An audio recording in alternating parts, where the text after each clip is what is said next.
सभा गुहागरला होती, परंतु ते जाणीवपूर्वक चिपळूणमध्ये आले। माझ्या ऑफिसच्या आणि घराच्या समोर त्यांनी जाणीवपूर्वक त्या ठिकाणी स्वतःचा मोठा सत्कार करून घेण्याचा प्लॅन केला। ते रस्त्यावरून मुद्दामून चालत पुढे आले, ते नाचगाणी करत आले, त्यांनी हातवारे करून आम्हाला उचकवण्याचा प्रयत्न केला। मला हे कळल्यानंतर मी स्वतः बाहेर आलो, मी सुद्धा आमच्या लोकांना शांत केलं आणि मी परत गेलो।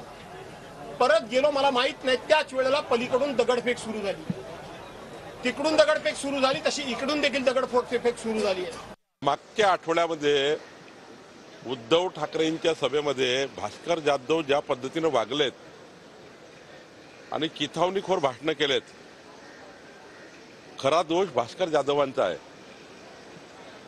की ज्या पद्धतीने व्यक्तिगत टीका टिप्पणी करणे, व्यंग्यात्मक बोलणे आणि या पद्धतीने या महाराष्ट्रीय संस्कार नाही आहे। आणि आज भारतीय जनता पार्टीच्या रॅलीमध्ये त्यांच्याकडून ज्या पद्धतीने हल्ला झाला, आता पूर्ण माहिती मला नाही आहे की शांतपणे रॅली चालू असताना काही दगडफेक झाली आहे, ती बघावी लागेल कुणाकडून झाली आहे, काय झाली आहे। पण याची सुरुवात मात्र भास्कर जाधवनी केली हे आपल्याला स्पष्टपणे या ठिकाणी सांगतोय। तिघांनीही जे अत्यंत ताळतंत्र सोडून, पातळी सोडून ज्या पद्धतीची वक्तव्य सुरू केलेली आहेत ती माणसाला पटणारी नाही आहेत।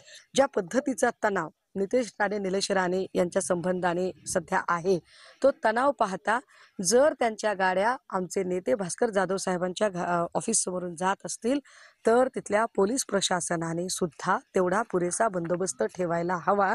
मला असं वाटतं की हे सगळं व्हायला एका अर्थाने पोलीस प्रशासनाचा हलगर्जीपणा सुद्धा तितकाच कारणीभूत आहे। भास्करराव ज्या पद्धतीने जाधव लोकांना, कार्यकर्त्यांमध्ये संभ्रम निर्माण करू लागले आणि त्यांचा हा जो नियोजित डाव आहे हा मला वाटतं का लोकशाहीमध्ये घातक राहील, त्यांच्यासाठी बी घातक राहील आणि दुसऱ्यासाठी। आणि ज्यावेळेस निलेश राणे आपले मत मांडण्यासाठी त्यांचे कार्यक्रम होता त्याच्यावर हल्ला करण्याचा प्रश्नच नव्हता। मला असं वाटतं की भास्करराव जाधव साहेबांसारख्या माणसांनी अशा पद्धतीने वागू नये आणि त्यांना फार असं हे असेल तर एखादा पिक्चर काढावा, एखाद्या नाटकमध्ये काम करावं आणि तिथं हे सर्व पिक्चरमध्ये होऊ शकतो, परंतु या महाराष्ट्रामध्ये अशी गुंडगिरी